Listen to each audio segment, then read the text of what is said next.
Okay, I think we'll go ahead and get started. We want to welcome everyone to today's webinar. We're very happy to have two wonderful individuals with us today, Austin Fitch of Horizon Investments and Nathan Shelton with Shelton Financial Group. They're here to talk to us about the concerns, the questions you have, how the virus has affected the current marketing conditions, and where do we go from here. At any point in time, if you do have a question, use your Q&A feature, and we'll either address it at that time or at the end of the presentation. You're welcome at the end as well to submit your questions, and we'll get those covered. So without further ado, I turn it over to the both of you. That rhymed. Fantastic. Well, thank you, Erin, and thank you to the Chamber for letting us jump on here. First of all, to introduce Austin Fitch with Horizon Investments. He's a senior analyst there. Horizon is an institutional money manager and one of our premier business partners. And so, Austin, we certainly thank you for taking some time out of your afternoon to jump on with us here. Really, the point of our call and the goal of it is to address the last couple of months and maybe the next couple that we have coming and talk through what happened, why did it happen, where are we at today, and hopefully we can answer some questions on where we're going. So Austin, maybe I'll just start there.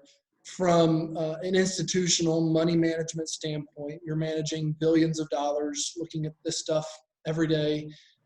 What are some of the headlines that you're seeing? What are some of the underlying stories that you're beginning to recognize? All of this happened so quickly, and maybe we'll get into that here in a little bit. But why did this happen? How did this happen? And what is some of the ramifications of what we're seeing? Yeah, Nathan, and thanks again for having me, and really appreciate everybody jumping on this afternoon. I think what I would say, just from a big picture standpoint, is maybe even let's back up to where we were coming into 2020 as a whole. Keep in mind that 2019, from a market perspective, was actually one of the stronger years that we've seen in quite some time. And you obviously had a lot of questions around, had markets run up too high? Were they overvalued? And coming into the year, I would say there was positive sentiment, generally speaking. But there were absolutely risks, right? And we probably don't remember them today as fresh as they would have been 2 months ago. But let's think back to maybe even early to mid-February and the risk associated with the presidential election. You had a lot of uncertainty around who was going to be the candidate, especially on the Democratic side. What was that going to mean from a market possibility standpoint?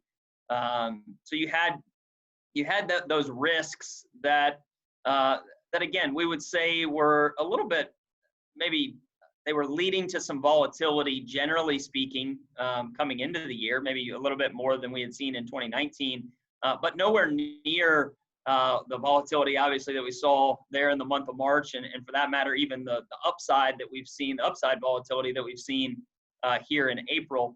I think the only other risk, and this one has actually lasted really throughout the crisis that we're currently in, is maybe the risk of oil prices. You saw that late in February, early March, with oil prices really starting to bounce around.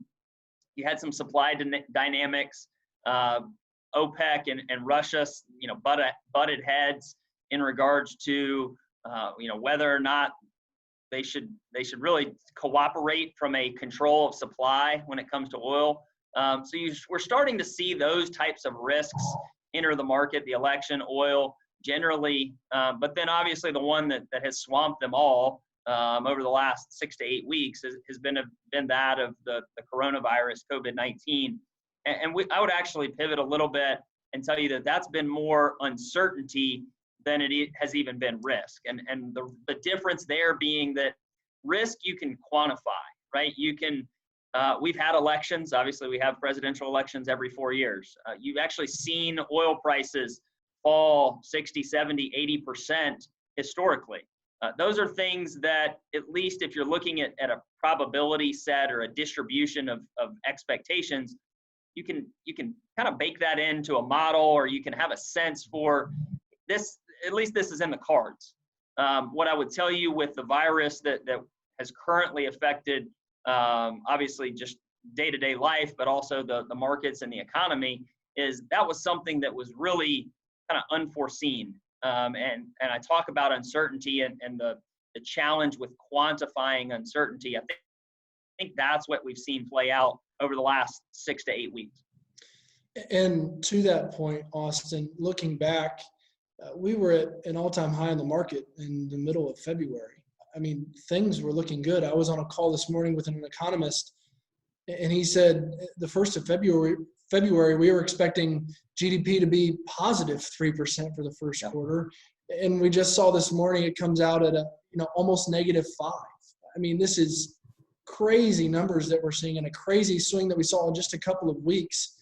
To go from an all-time high middle of February to now, it was less than a month to reach bear market territory. I mean, this is unprecedented, swings in the market. And what would you say to that? Or there may be some data points that you would point to that would illustrate this difference in risk versus uncertainty? Because I think that's a great distinction you make. Risk is something that's inherently there, and it's always going to be, and that's part of the system. But this uncertainty, that's what we're unable to price in. That's when we get oil moving like it did, or a bear market that happens in less than a month. Yeah, I think uncertainty. A good picture of that is obviously the market movements that we saw in the month of March, right? For I think probably everyone on the call today, what became normal in the month of March were moves of up 5%, down 5%, up 10%, down 10%. And to say that that's not normal, I think is a dramatic understatement. I would tell you, if you're looking historically, so going back to the year 2000, so over 20 years worth of data points, you actually had more than 1/3 of all 5% moves in either direction, either up or down. You had more than 1/3 of them that have occurred over the last 20 years. They occurred in, I think, the 25 market days between February 20, right around February 20th and the middle of March. So, I mean, again, you had 25 market days, and I think you had, 10 or 12 moves greater than or positive 5% or less than negative 5%. And I make sure to point out that distinction. There were absolutely positive moves as part of that. And obviously, we've seen markets rebound more recently. But I think it's important to know from an uncertainty standpoint that markets were really just trying to get a grasp on how to even price in the moves that we were seeing, whether it was some of the Fed activity and them kind of bringing liquidity to the table, the virus itself and the effect on the economic shutdown, what that meant from a timeline perspective. All of those things the market was trying to grapple with. And I think that idea or that concept of uncertainty becomes really evident once you look at the price swings that you were seeing from the markets, which really tell you that the market wasn't entirely sure how to price the data that it was receiving. Mm-hmm.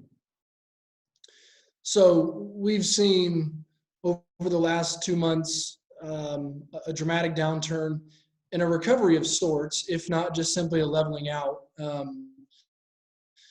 A money manager that I respect a lot, Bob Dahl, he talked about how most bear markets really have 3 phases. The first one is a waterfall decline, and I think we can all understand when that was in the last couple of months. The second phase is a sideways whiplash, and I think that we can all agree that we're probably at least somewhere in the middle of that. We've caught some upside here, but we're in this sideways movement. And the concerning thing for me is Bob's his prediction and what he's seen in recent bear markets is that the third phase is a secondary low. And I think that we've begun to feel this sense of almost this is a buying opportunity, or because things were bad, they've got to get better. And I think that certainly could be the case. but to this point of so much uncertainty in the market, what would you speak to this idea of where we go from here? Yeah. Maybe No, we're in the sideways whiplash and we're headed towards this V-like recovery where there's an immediate run up. Maybe it's more like a U where we hang out at the bottom for a little while and work our way up. I've heard the Nike sign or the check mark analogy where it just takes a little bit longer to work our way out of this. And maybe the scariest one of them all is the W, where we've really made back a lot of the gains that we're in, but this oil thing blows up. Or when we go back to work, the cases spike again and we see a dramatic turn in the economy yet again, and we have to shut down, heaven forbid. But what can you say to maybe where we go from here, or what are some of the maybe leading indicators that Horizon is looking at from a fundamental standpoint that might point us to one of those scenarios versus the other? Yeah, no, Nathan, I think the scenarios that you outlined are all, possibilities. Obviously, there's a lot of developments that could happen that would affect, push things in one direction or the other. What I would tell you is, obviously, given the sell-off that we saw in March, I think we here at Horizon would make the case that was maybe oversold in a sense, a little bit to the downside. Again, folks, at that point in March, you may remember there was kind of this sense of panic selling, especially once we got into the middle of March. So I think probably markets went down a little bit further than if you think about true valuations, maybe where they should have been. I think you can make the case on the flip side that over the last 3 or 4 weeks now, there's been a sense of euphoria, unfortunately back to the upside, that things aren't as bad and they've probably overcorrected to the upside. I think realistically, we're probably somewhere in the middle from a valuation standpoint. What I would tell you in terms of looking forward is we do unfortunately think that there's the possibility of markets selling off and probably not anywhere near as bad from what we saw in March. But we do think that there's the potential for weakness coming into really the middle part of this year. And the reason being, and you've started to see it for folks that are familiar with earnings season or companies that do earnings reports on a quarterly basis, we're right really in the thick of it, reporting on what firms experienced during Q1 or the first 3 months of the year. And what I would tell you is the news that we've heard during Q1 isn't nearly as bad probably as we all maybe thought it was going to be, just generally speaking. Unfortunately, what has been communicated, though, is that realistically probably Q2 is actually going to be a little worse from a reporting standpoint. And again, that idea of negative news is something that I think there's definitely the possibility for. The caveat I would say to all of this, and that leads to maybe the possibility of that downside leans to the possibility of just a weak or weakening economy on the margin for a little bit longer. I think your idea of a U-shaped recovery is probably the camp that we would be in today, that it just takes a little bit longer to get off the bottom. But I would say the caveat to all of this is on the medical side, that if there's a treatment, if there's a vaccine, those are the types of things that can really lead to pops in the market from a forward-looking standpoint. Folks may have seen Gilead this morning came out with results on remdesivir, which that's a treatment plan that has, from a testing standpoint in the FDA trials, has actually offered really good results. Now, the piece of that probably is not unfortunately grabbing the headlines is that I think right now there's only about 140,000 treatments worth of that drug. Obviously, there are many more cases of COVID-19 at this point. So you're starting to see, even if there are treatments, we're going to need some lead time before that really gets out there. But I would say the medical side of things can change that entirely because like the biggest risk, and I think we've seen this with shutdowns, with the stay-at-home orders, the shelter-in-place orders, has been, folks in a sense almost fearful to go out, right? That for the possibility of contracting the virus. If you don't have that fear and you're willing to go eat at a restaurant, or you're willing to go to a sporting event or travel, because even if you get the virus, that there is now a treatment plan. It may not eliminate the virus. It may not even be a fun experience by any stretch. But as long as it's not a ticket to the hospital or a possibility, the possible death sentence that it has been, unfortunately, you're looking at a much different psychology of the consumer at that point. And again, that's something that can change really quickly if we get the medical side of things really able to roll out kind of a solution there. And I think that you make a lot of great points there. And one of the things that we've had some challenges with and explaining to clients as they're taking in news is this conflation of the market on one hand and the economy on the other, because they're absolutely connected, but they are individual of each other. And the market is very forward-looking. And so the market, to even your point there, has attempted to price in a lot of the things that it's taking in the news, like this new release from Gilead. I mean, we have a GDP number that comes out that's terrible this morning, and you would think the market would react to that in a negative way. And instead, it looks at exactly what you're talking about. What are the ramifications of this potential treatment, and how might that open things up going forward?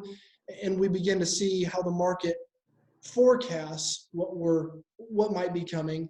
And at the same time, the economy, one of the challenges in measuring the economy is it's constantly looking backwards. We're getting numbers right now from the first quarter, January through March.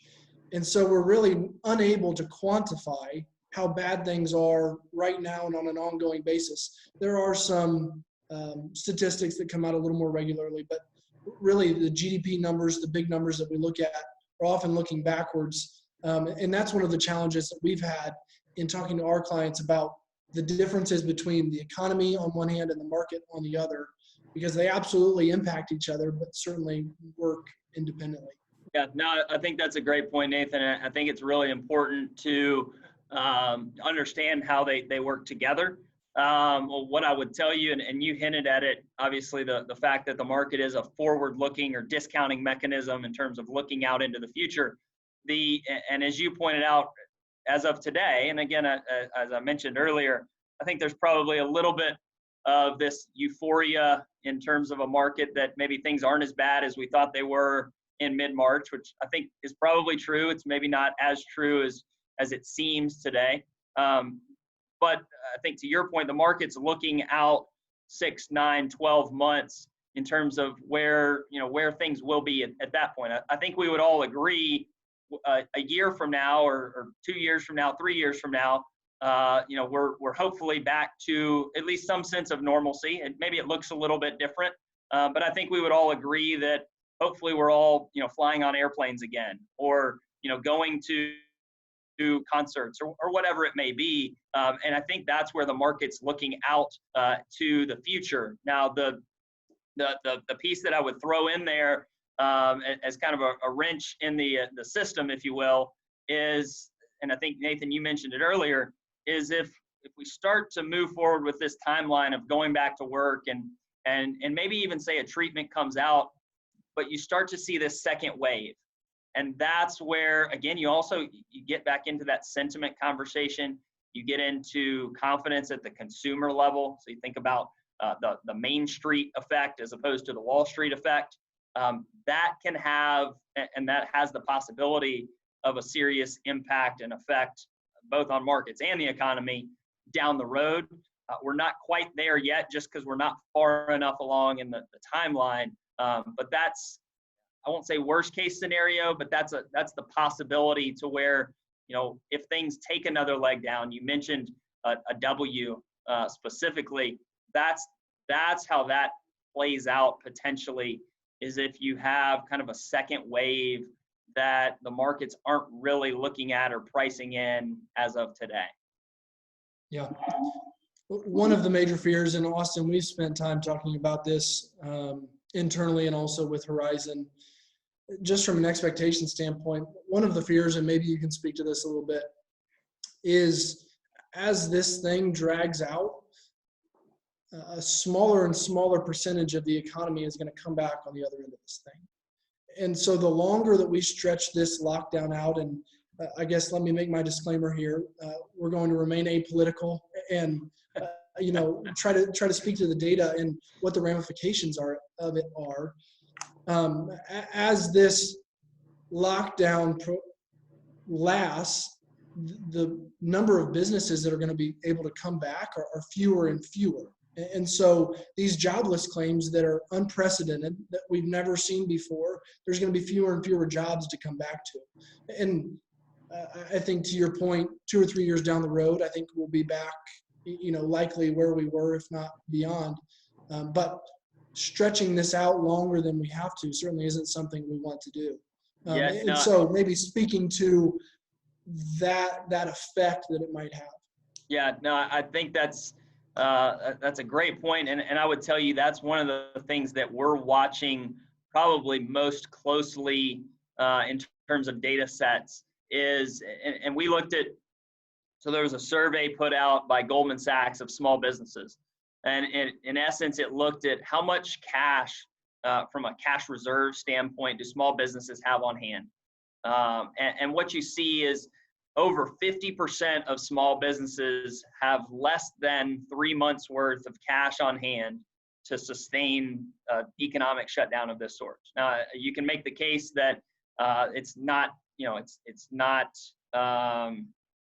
in the business's best interest from a tax standpoint to hold cash. There are lots of reasons that maybe they don't hold cash, but that's just kind of the way it is, right?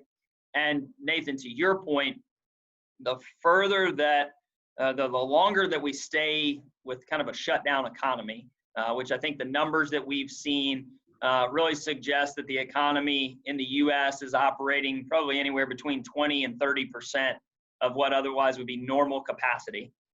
So to say that we remain in that range for longer periods of time, you start to really risk those small businesses, to your point, not coming back on the backside of this. I think right now we're a little over a month, and what I would tell you is realistically, you're probably today, if let's say everything turned on May the 1st, so 2 days from now, you would be looking at realistically probably around 5% of small businesses just unfortunately not being able to come back.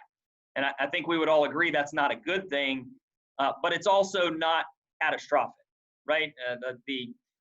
As the economy comes back, if we lose 5% of all small businesses, it's unfortunate, but it's not the end of the world.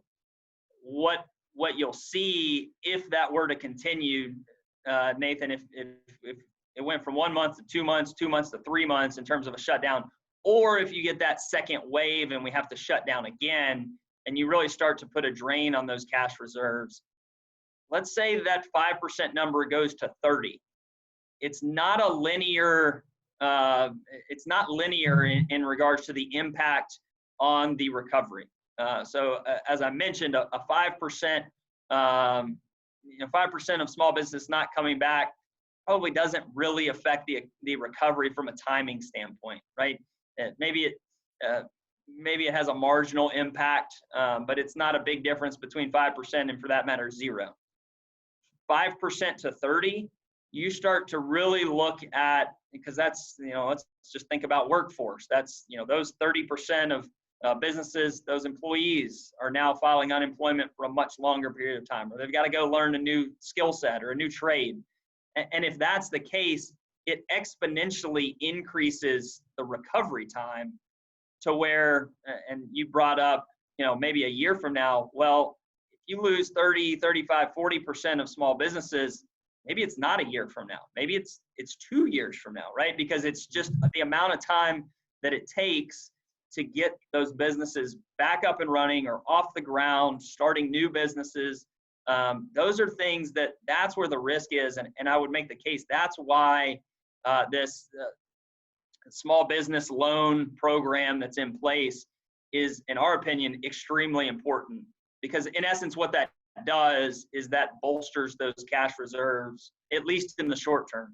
And the ability to do that gives us more time, if we need to, as a society, to remain under lockdown than you would otherwise normally be able to sustain and not risk really losing those businesses. And I think that's an important distinction to make. We're giving ourselves time. We're not eradicating anything right now by any means. We're giving Gilead and other companies like that, in the private and public sector, the opportunity to try and make some changes. I want to share with you a quote by Sir John Templeton. He said, "The four most expensive words in the English language are, 'This time it's different.'" And I hope that brings a smile to your face, because we often hear that about this. Going back to even the beginning of our conversation, we talked about how good things were in February, and boom, this thing popped up seemingly out of nowhere. And we find ourselves today talking through, so what does it look like for oil to be priced, an oil futures contract to be priced negative? How do we even fathom that? But when we talk about the individual investor level, one of the things that we've been sharing with our clients are two acronyms: FOMO and FOBI. FOMO is the fear of missing out, and FOBI is the fear of being in. And when we try to put into context everything that we've been talking about, and Austin, there's certainly a lot more to it, really it comes down to, what are you fearful of? And are you fearful of missing out on the upside when this thing recovers? And Austin, that could be in a month, that could be in a year, that could be, whenever. Or are you fearful of being in if we hit a secondary low and, we run one of these W trains that we've been talking about? And so that's really a lot of the conversation we've been having with people, is knowing where we're positioned, knowing how we're going to react to the market when the market moves one way or another, because it really comes down to this story of uncertainty. Right now, there's so much uncertainty in the world, in the globe, in the state, in the community.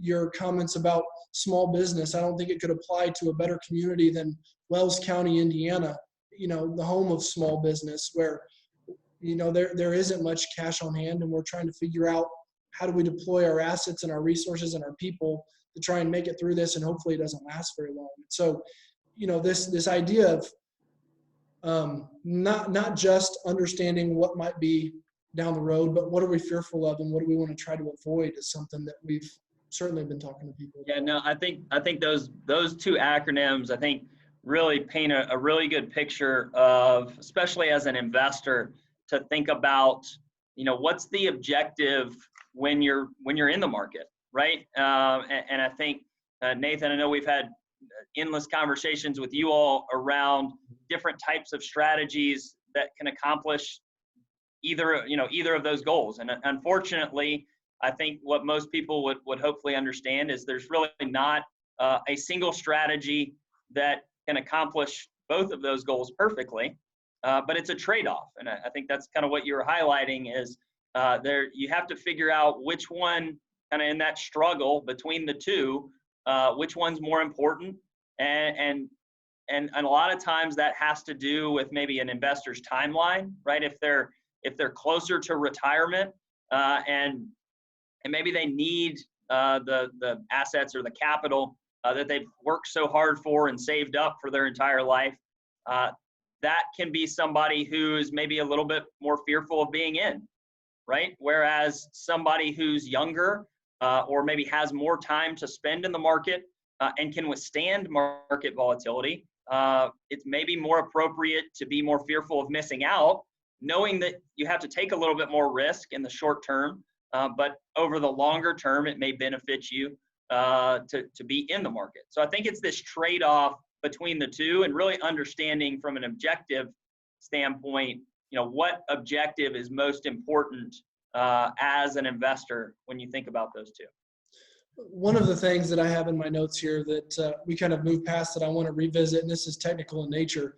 I want to start out with another quote by John Maynard Keynes.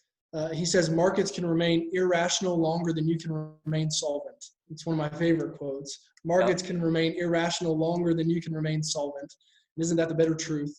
Austin, one of the things that we saw on the way down was this illiquidity event, especially in fixed income. And a lot of times when we're talking to investors and clients, the logistics of how the system works behind the scenes is hard to understand, hard to get into the weeds.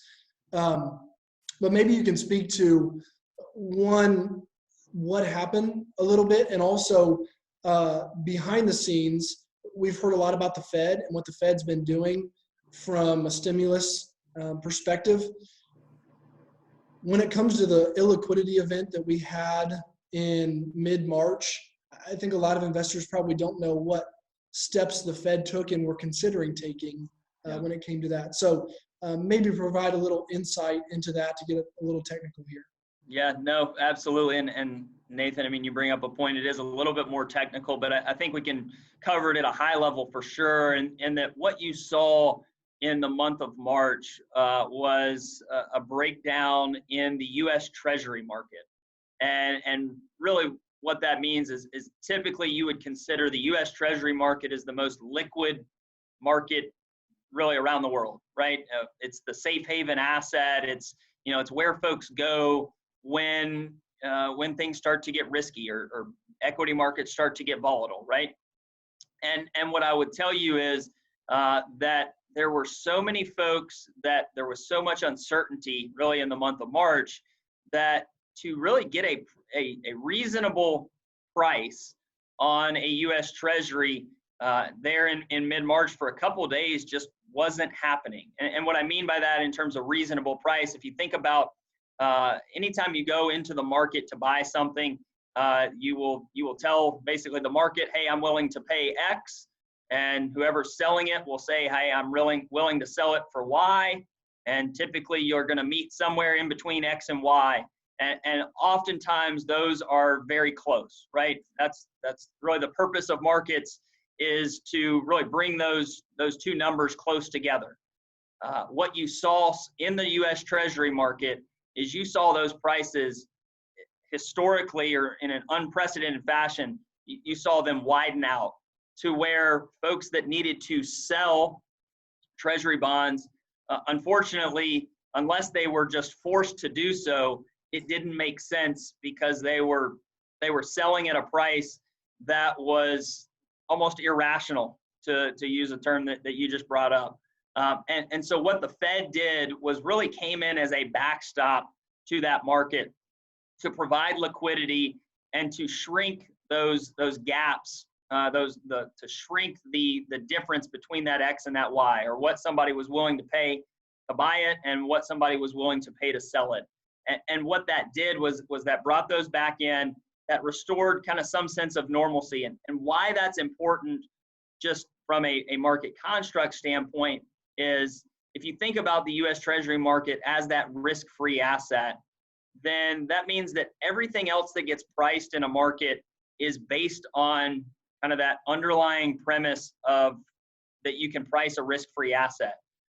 If you think about just general pricing theory of whether it's equities or bonds, you have to be able to price the risk-free asset to apply some sort of premium that you would then pay for another asset, right? If you think about another bond or even an equity, you got to be able to price the U.S. Treasury. And the fact that we couldn't do that in mid-March contributed to the volatility, was another, I guess, point of uncertainty in a sense.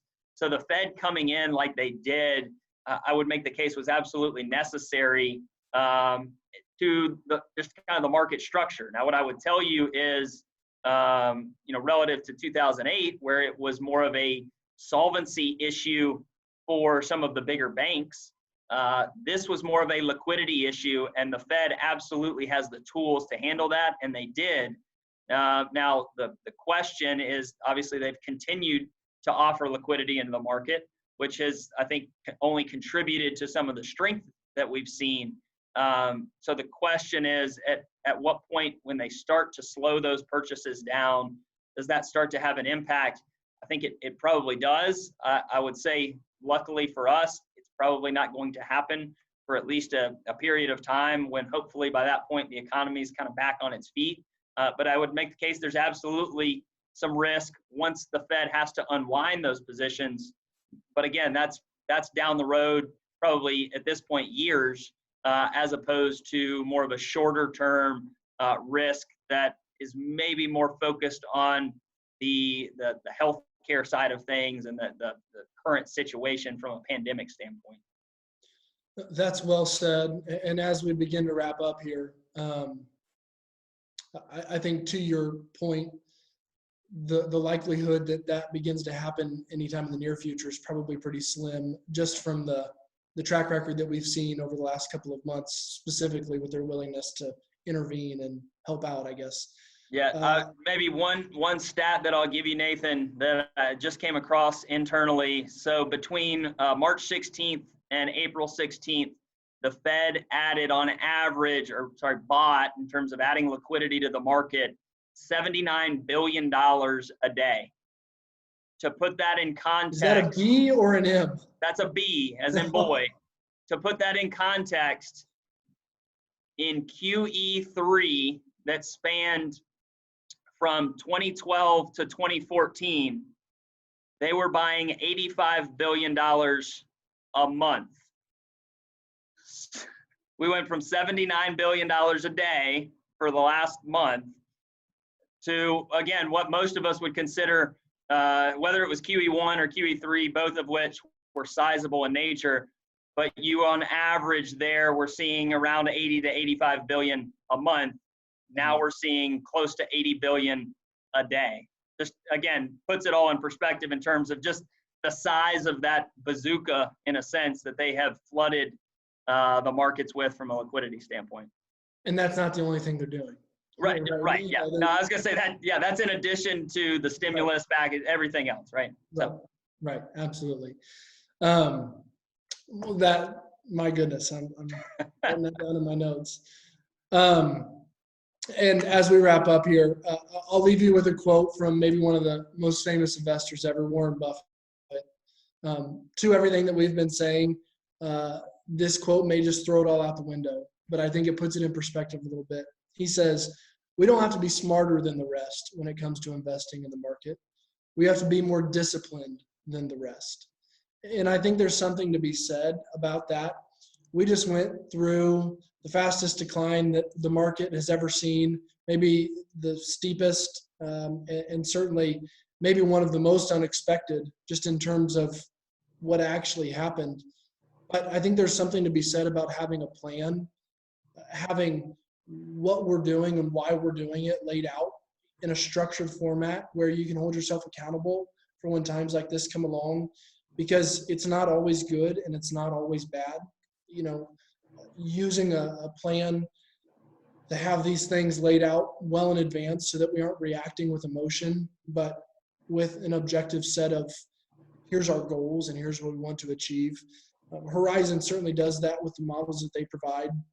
That's kind of one of your frameworks, is the goals-based narrative. And so I think now, as much a time as ever, is where we want to refocus on what are our goals, what are we trying to achieve, and how are we going to do that? Because certainly reacting in a time like this might be necessary, but doing it based on emotion or based on fear and or greed is probably the wrong motivating factors, generally speaking. No, I'd completely agree, Nathan. And I would tell you and everybody on the call, I think in a time like we've experienced over the last couple months now, it only highlights the value of having a financial plan, and for that matter, having a financial planner in one's life to make sure that you're sticking to that plan and the objectives that you set out. I think you hit it on the head when you're saying the challenges are the folks that maybe are coming into this and making decisions based off emotion or based off fear or based off greed, and being able to work with a team that has already come up with that plan and allows you, yes, you may need to make a change here or there, but it's a change relative to that plan as opposed to a change based out of fear, emotion, or something along the lines of those. Yep. Miss Erin, there you are. Fantastic. I'm here. Great information, and I strongly encourage individuals that you, as financial planners, you're watching this day in and day out. And if you don't have a financial planner, you have money looking at your future planning and whatnot. Speak to the experts. Go to them for the advice and direction. Don't go with the emotion right now, because there's a lot of emotions playing into this whole fiasco. So do go to the experts and get the information that you need. You guys are watching it day in and day out, where the other individuals are just trying to survive day in and day out and do what they need to do with their jobs as well. So turn to people like you that can give that direction. I want to open it up. If anybody has any questions, please submit those now. And maybe you guys, you were very thorough. You went through a lot of information, a lot of details, really explained everything regarding what's going on and how it's impacting. But any questions that we have out there, go ahead and submit those. And, we do our economic forecast. I've been thinking about this often. When Jim O'Donnell comes in January, boy, I'd love to talk to Jim today and see what his thoughts are on, wow, he didn't see this coming now, did he? Kind of interesting. One of the calls I was on earlier this week, an economist that gets a lot right, and they talked about how their forecasts are just wrong, and completely irrelevant at this point, and recasting everything is important. And to that, I don't know if I find value in, or if it, makes me more fearful that this was an event outside of, what the financial system is. 2008 was very much caused from within, but, being fearful of what can an event like this cause. And at the same time, we were healthy beforehand, and I think we're on our way back to being healthy again. Mm-hmm. Yeah. And Aaron, I would tell you, I think if you look at those forecasts today, I would tell you that they're almost as useless as looking at the forecast at the beginning of the year. And the reason being is you've got these data points that are, in a sense, almost nonsensical, right? The jobless claim number that I'm sure everyone has seen, where you're seeing, 6 million, 5 million people file jobless claims. Just, again, to put that in perspective, over the last 50 years of that data set, the highest single week reading we had ever seen was 650,000. So we blew that out of the water by tenfold.